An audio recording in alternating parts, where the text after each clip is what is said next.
Hello, Aquarius. Thank you for joining me for your weekly forecast for week commencing the 13th of March.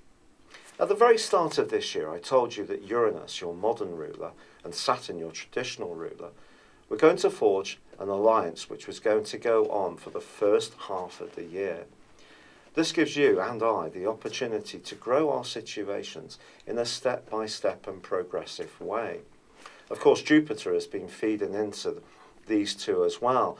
Although Jupiter is now tracking backwards, it still is in an encouraging location, one which is about broadening horizons, travel, information and knowledge. But Jupiter is clashing with Pluto yet again for the third week running. So it's important to understand whatever goals that we pursue are achievable, and we're not trying to rush these in a way that almost psychologically we can't keep up with. There is also a right angle this week between Saturn in your sector of friendship and long-term future hopes against the Sun in your sector of values, money. And I think it's important, especially around business and the way you exist in the world at large, to try to be very realistic this week. If you bring that more idealistic side of the natural Aquarius into play, it may lead you to be rather disappointed by perhaps a friend or a situation you encounter. However, there is a sparkling development from when Tuesday Mercury moves into the sign of Aries. Here, the fire of Aries is so good for Mercury because it has been swamped by the dreamy wateriness in its transit through Pisces, where it's not that happy, it's in detriment. Moving into Aries, it's a new beginning for you. Your thinking has been really very much inspired all this year, in fact for the last 4 months.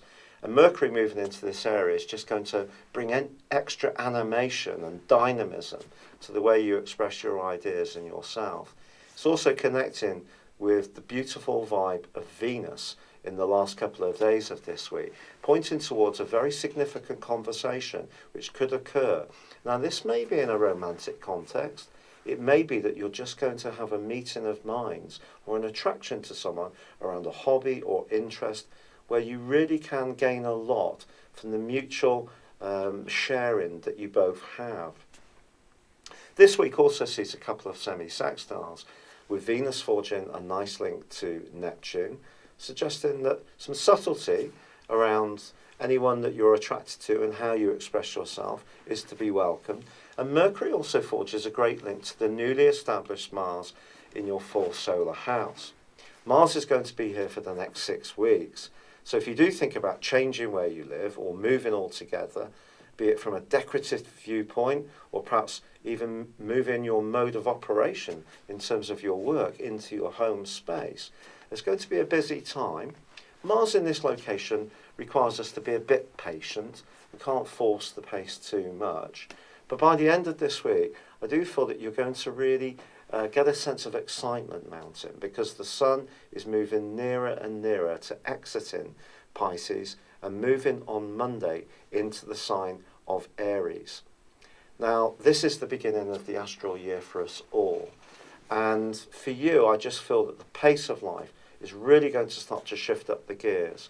It's going to be really, really buzzing, lots of verb and vibrancy, going to be swishing and swooshing around your situation and hopefully mine in the following 4 weeks. But of course, I'll tell you more about that next time. For now, thank you for joining me. Good luck and goodbye for now.